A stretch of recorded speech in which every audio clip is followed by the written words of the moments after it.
Chapter 32 was released a few hours ago, and as you saw in the previous video, we've already broken down at least some of the probabilities regarding Damon and Mamushi. But in the next few minutes, let's predict Chapter 32. So yeah, and to predict Chapter 32, it'll probably be the same as usual. I won't speculate too much, especially after the leak of one panel was released. At least these few points will be the main topics in the next few minutes. And to start this prediction, we'll begin with something simple but quite important in representing the entire story in Chapter 32. Yep, and that is the cover. In this prediction, I have 3 characters who have the potential to be on the cover. And of course, I didn't choose these 3 characters by chance. There are reasons for my choice. First is Damon, second is Shikamaru, and last is Hidari. But don't worry, as I said earlier, I have my reasons. The first reason I chose Damon is that I think most fans would agree with me choosing him as the cover because of his role in determining the outcome of this invasion. Especially after the release of the one-panel leak, Damon's role will be a turning point or an important point in Chapter 32. Yeah, you know what I mean, right? First, Damon must protect Ada. Second, so far, I think he's one of the most interesting cyborgs to discuss. There are even assumptions or comparisons of Damon's strength to Jura himself. I mean, if we briefly look back at the era before the time skip, especially before the anime went on hiatus, there's one moment that I think is worth considering. During the code battle between Kawaki and Boruto, especially after Kawaki had no choice but to use his karma to protect Naruto, at that point, Kawaki unleashed a power that I think we can't underestimate. And as you saw, when Kawaki in his horned mode managed to defeat and knock down Borushiki, the interesting point afterward was Kawaki's next target. Yes, it was Code. Using his full potential power, Kawaki unleashed a massive attack to destroy Code. But unfortunately, just when Kawaki was about to succeed, Code pulled out Damon, and Damon reflected that attack back at Kawaki, knocking him down. And perhaps what is quite hard to believe is that Damon, after reflecting such a massive output attack, didn't show any sign of exhaustion or anything like that. Instead, he looked as if he hadn't done anything at all.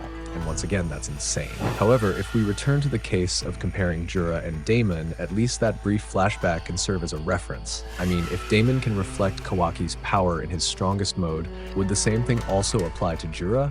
Could Damon reflect a Biju bomb unleashed by Jura?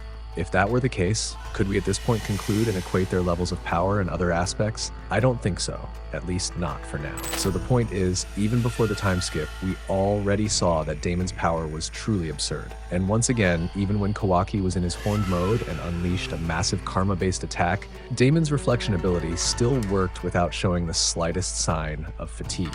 That gives the impression that Damon's true power level might be far higher than we currently know.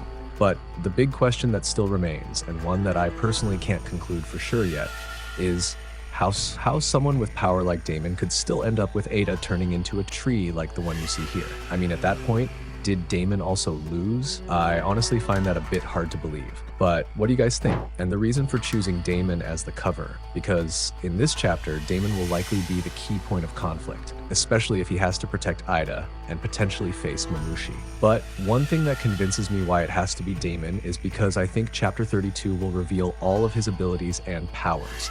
Most importantly, his weakness. Because so far, his weakness is still speculation that has not been fully confirmed. Yeah, those are at least 2 points about Damon that make me think he is very relevant to be on the cover. Yeah, once again, what do you guys think? Second is Shikamaru. And the reason I chose Shikamaru is actually quite simple. Besides Damon, who will be the knight in this case to protect Ida, Shikamaru will also be the one to direct and manage the plan, right? Because if we look at the current situation in the village, especially after the growing conflict with the Divine Tree humans, plus he also has to protect Boruto amid Lord Kobu's suspicion of him, this also makes Shikamaru's role remain very important. And it's not impossible that Chapter 32 will also show how Konoha begins to realize that this threat is much more serious than before. Seeing that Kobu's previous response seemed so dismissive, he should realize at this point that this threat is not something to be taken lightly. And the conclusion of why I chose Shikamaru is that even though there are characters like Damon on the front lines tasked with protecting Ida, behind it all, Shikamaru is the mastermind orchestrating the situation. Yeah, that's how it is. But do you agree with me about about choosing Shikamaru? So the third one is Hidari. The reason I'm choosing Hidari might actually be connected to Jura. What I mean is, if in the end, Jura really doesn't intervene, even though the battle is happening in Konoha, then Hidari could show up to continue his mission. In other words, when Sarada is in her worst condition, because her eyes lose their focus, and many fans even suspect that she might be going blind, the appearance of Hidari could create a new conflict, right as Mamushi's situation is coming to an end. So in simple terms, the reason I've become confident about this idea is mainly based on an analysis and the assumption that Jura truly won't intervene. And once again, like I mentioned in my previous video, Hidari's appearance could also act as a bridge into a new arc if Mamushi really ends up being destroyed and his existence as a shinju truly comes to an end. Yeah, that's basically how I see it. Oh yeah, besides Daemon, Shikamaru, and Hidari, I actually have other options, namely Code and Delta. But what do you guys think? And which character has the potential to be the cover for chapter 32? Continuing with my brief prediction for the story in this chapter, for some reason I'm very curious about Sarada herself. If you pay attention to this panel, especially Sarada's eyes, it gives an indication that looks similar to blindness. But in the final panel, she's actually seen together with Delta, almost as if they're heading toward another location. What I mean is, look at her eyes and compare them. Wasn't Sarada previously in a really bad condition with her eyes? Then how is it that in this panel she seems to have recovered, at least briefly? Because realistically, Sarada should probably be resting for a while or something like that.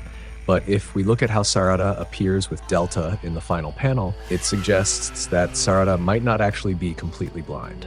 But still, if we look back at this panel, it doesn't make sense for Sarada to recover in such a short time, right? So I think the prediction about Sarada in chapter 32 might reveal another plot twist. Either she gets stopped by Hidari before reaching the location, or she even faints. Yeah, what do you guys think? And next, I know we can't just forget about this, but honestly, it's the same as with Sarada. I'm really curious about Inojin and Cooji, especially after Inojin foiled Koji's plan to kill Kobu. I mean, at this point, will Inojin ignore it and not continue with the upcoming operation? But at least to predict the next chapter, Inojin will still complete this operation until it's really over. But the problem is, Inojin won't be the same as before. And of course, I think this could also become an important point, because for some reason, I'm actually suspecting the worst possibility. If Cooji truly believes that Inojin has to be sacrificed, especially if it's meant to save Himawari's fate in the future, Cooji would probably do it without hesitation. After all, Cooji has done something like that before. To support the potential growth of each character's power, he wouldn't hesitate to sacrifice certain people if he believes it's necessary. Because even though it's hard to believe, unfortunately, Cooji will do something we never even thought of before. Yeah, that's at least based on my observations and analysis. Then, as a final prediction for chapter 32, and also as a conclusion, for some reason I'm very sure we'll get a brief flashback.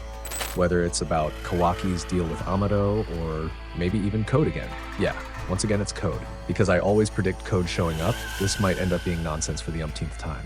But what do you think, and what are your predictions for chapter 32? If you enjoyed this video, help me get 100 likes. I'm Nim without the E. See you in the next spoiler. Bye bye, Databayo.